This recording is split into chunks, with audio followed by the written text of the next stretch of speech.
Hey guys! Welcome back again sa ating YouTube channel! Another day, another luto na naman.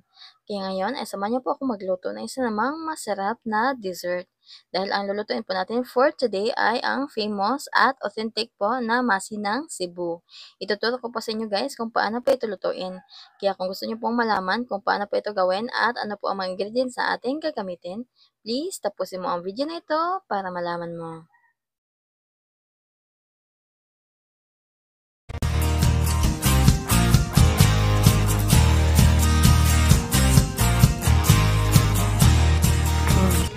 Hayag kay ba? Wapa kaya mong tindiras masiw? Hindi ka paano? Wapa kaya maninda? Oo. Sis, nawa lang niya dito sis. Wapa kaya mong tindira. Kasi mo diha, palit na mo. At ang una po natin i-prepare ay ito pong ating mani at yung ating sugar. Ayan, kaunting mani lang po yung aking ginamit guys kasi ako lang naman po ang kakain po nito pag naluto na. Dahil mostly po dito sa amin ay gumagawa po ng masi. At saka hindi ko po matsyempuhan sila mama na gumawa po ng masi dahil madaling araw pa po sila gumagawa. At ito naman po yung ating sugar. Ayan, kung makikita nyo guys, hindi po siya muscovado sugar at hindi rin po siya brown sugar. Ang pangalan po nito ay inusab na sugar po. Hindi ko po alam kung ano po pangalan nito sa inyo para po siyang pinaghalong brown sugar at saka white sugar. Mapunta naman po tayo dito sa ating mani. Ayan, i-toast lang po natin ito or sangagin po ito hanggang po sa ito ay mag-brown. Malalaman niyo po pag ito po ay luto na dahil nag-brown na po yung kanyang kulay. Pero wag niyo naman pong masyadong i-toasted guys, yung sunog na po. Baka po pumait yung inyong mani. Pag ganyan na po yung kanyang kulay ay okay na po yan, luto na po. I-set aside lang po ito at palamigin. Pag lumamig na ay balatan na po natin ito. Sa pagbabalat naman po nito guys, dahil kaunti lang po yung ating sinangag po naman ayan, kinamay ko na po, pero yung sila mama po, pag gumagawa po nito, ay ang gamit po nila ay gumagamit po sila ng malaking kahoy pang tanggal po ng balat po nitong peanut. Ayan, matapos po natin tanggalan ng balat itong ating peanut, ayan, ito na po yung kanyang hitsura. Ilagay lang po natin ito sa malinis na bowl at ipaghalo po natin kasama po yung sugar dahil ipapagiling po natin ito.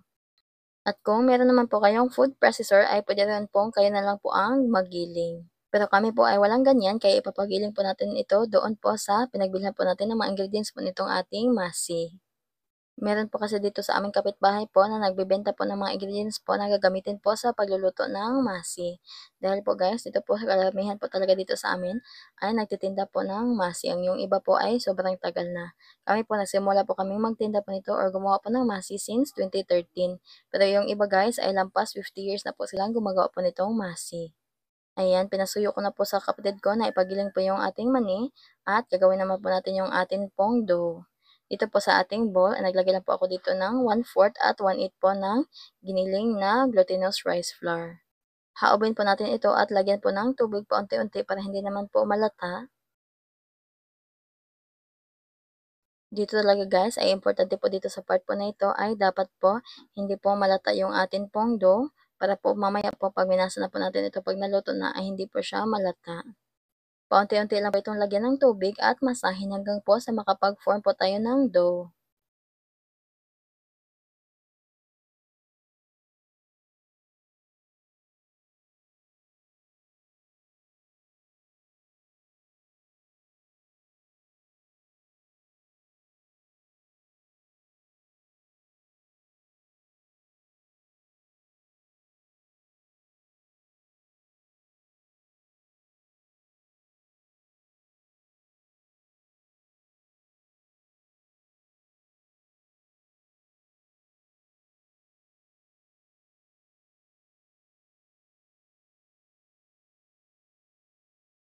Pag ganito na po yung kanyang texture, ay bilogin lang po natin na to.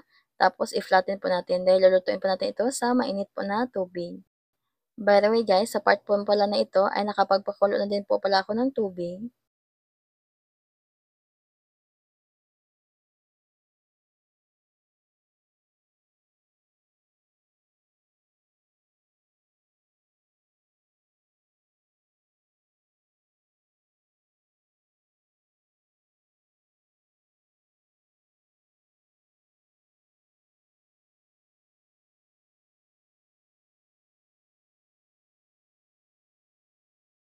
Ayan, okay na po itong ating dough kaya lutuin na po natin ito.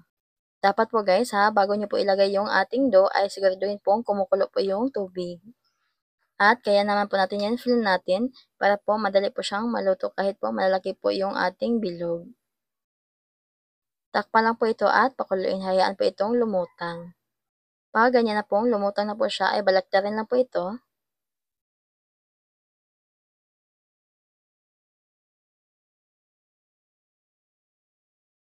Ayan, matapos po natin itong baliktarin ay lutuin po natin ito ng mga another 10 minutes para lang po sure na lutong-luto po talaga yung dough. Ayan, after po 10 minutes ay luto na nga itong ating dough guys, kaya hanguin na po natin ito at palamigin. At ang isa nga palang paraan guys, kung paano po matutukoy na luto na po yung dough, pwede pong hiwain nyo po sa gitna at tikman nyo po yung pinakagitna po niya.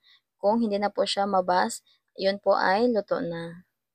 Ayan, i-transfer ko na nga ito dito sa ating malinis po na palanggana. Palamigin lang po ito. Pero wag naman po yung masyadong malamig na malamig guys, kasi ito po ay titigas pag pinalamig nyo po ng masyado. Dapat po ay may konting init pa po siya, yung tolerable naman na kaya nyo pong masahin na. At ayan, minasa ko na nga ito, saka po natin ito lalagyan po ng gata. Yes po guys, maglalagay po tayo dito ng gata. Ang una pong gata na ating ilalagay ay yung pangalawang piga.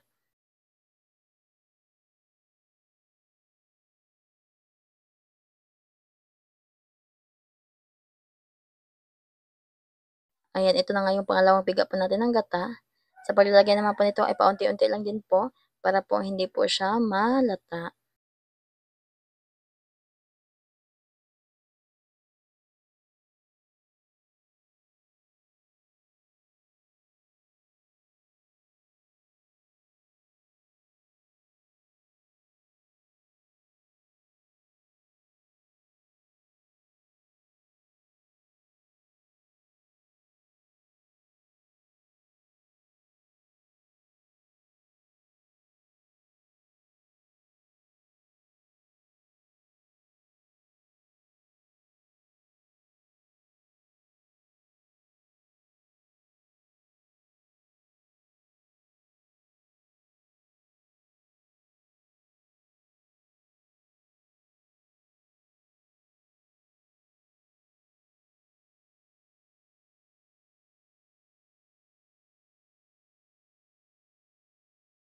Ayan, pag ganito na po yung kanyang texture, ayan, ay okay na po yan. Stop na po tayo sa paglalagay po ng pangalawang gata.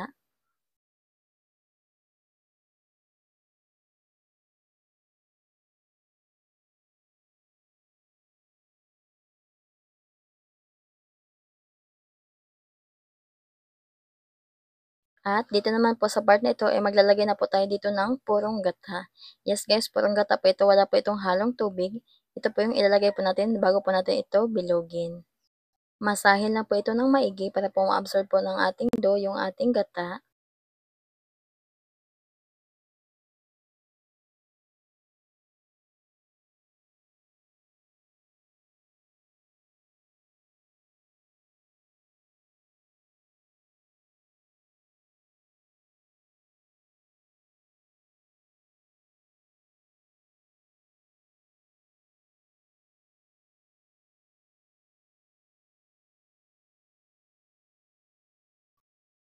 At pag ganito na po yung texture niya ay okay na po yan.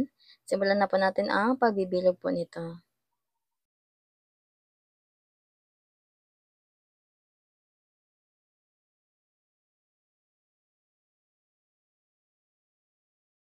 At dapat pala guys, bago niyo po ito ilagay, dapat po ay may plastic po na nakalagay para po ito ay hindi dumikit dahil sobrang madikit po nitong masi guys.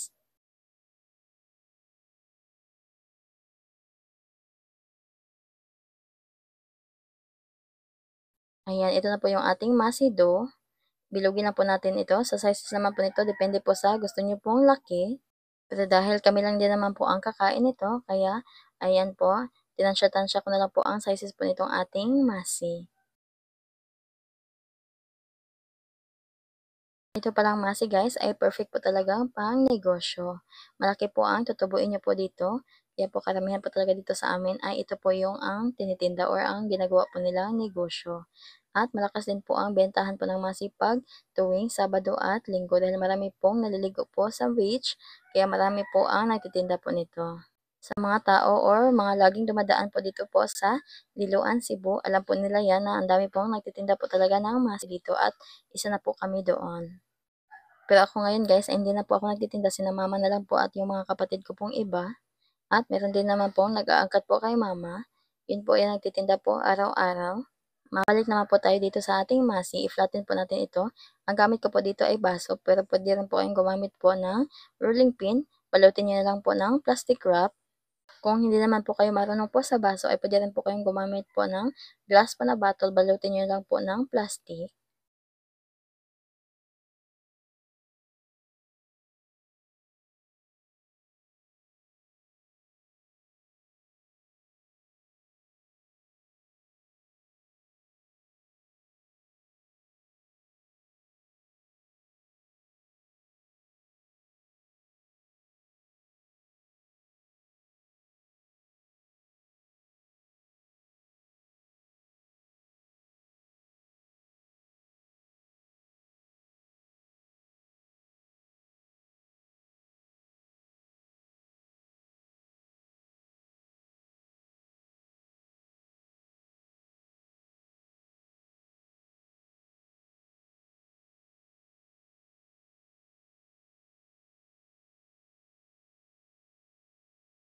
Ayan, okay na po ito. Magsimula na po tayo maglagay po ng palaman sa loob. Ito na po yung giniling po natin na mani at saka yung sugar po natin. Hindi nga siya masyadong napino guys kasi pinasuyo ko lang po ito sa aking kapatid.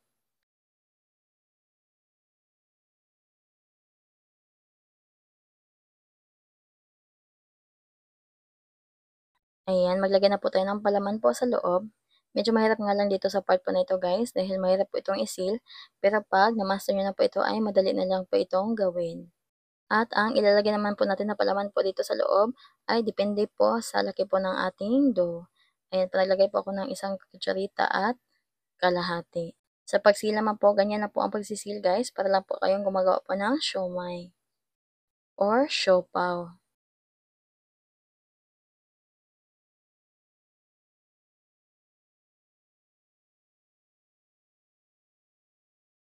Sundan niyo lang po ito step by step guys at mamamaster niyo din po ito kung paano po gawin itong ating famous masinang Cebu. Yung iba naman po akala po ito ay may muscovado sugar, pero hindi po guys, wala po itong muscovado sugar. Talaga yung ibang masi po ay medyo dark po yung palaman niya dahil yung mani po nila ay tinutusta po nila para daw po mas mabango daw po.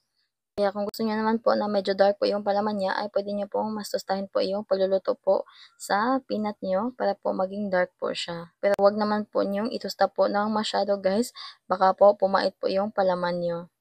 Ayan, sundan niyo lang po itong step po ng paggawa po natin ng masa guys at mamamaster niyo po ito. Ang dali lang po nitong gawin at saka malaki po ang kitaan po dito guys ha. Sa isang kilo po ay mga nasa 200 plus yun po yung puhunan niyo. Tapos kikita po kayo sa isang kilo po ng mga 500 to 600. Then mga isang kilo po ay makagawa po tayo ng mga 110 to 120 pieces po ng masi. Kaya ito po talaga ay perfect pong pang negosyo. Sa katunayan po guys, ito po yung aming negosyo at saka yung iba po sa amin dito po, mga kapitbahay po namin, ito na po yung ginagawa pong negosyo po nila. Ito po yung kadalasang trabaho po nitong mga kapitbahay po namin dito.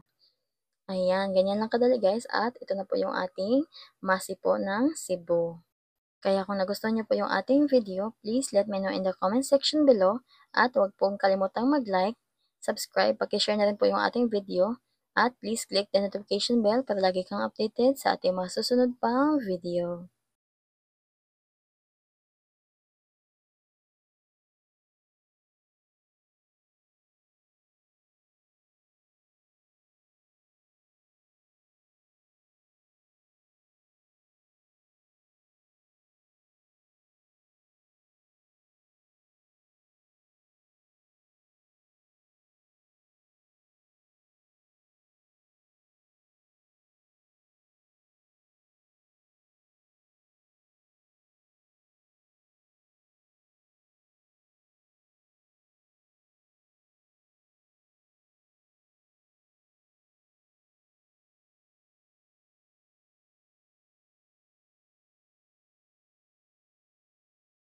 Ayan, malapit na po tayo ditong matapos. Magbalot naman po tayo. Sa pagbabalot po nito, ganito po kami magbalot po ng masi. Yung iba naman po, iba-iba po ang pagbabalot. Yung iba po ay nilagay po. Pero kami ganito po kami magbalot. Saka po natin ibalot ay baliktarin po natin yung plastic. Ayan, ganyan lang po kadali magbalot po ng masi. Ayan, super easy lang po nito ang gawin. Kaya ano pa hinintay nyo po, i-try nyo na po ito. Sobrang sarap po talaga nito. At tsaka, famous na famous po ito dito po sa Cebu. By the way, ito palang masi po natin ay nagtatagal po pala ito ng 12 to 14 hours. Saka po siya mapanis. Pero depende naman po sa paggawa. Yung iba po ay umabot po talaga siya ng mga 16 hours. May mga iba pa nga guys na nag-o-order po nito dahil pinapadala daw po sa Manila. Yung iba pa ay pinapadala po daw sa Saudi. Kaya yan, ito na po yung ating masi. I-try nyo na po ito guys. Sobrang sarap po talaga nito. Hindi po kayo magsisisi dahil ito po talaga ay legit na masarap. Kaya yan lang po. Thank you for watching. Bye! God bless!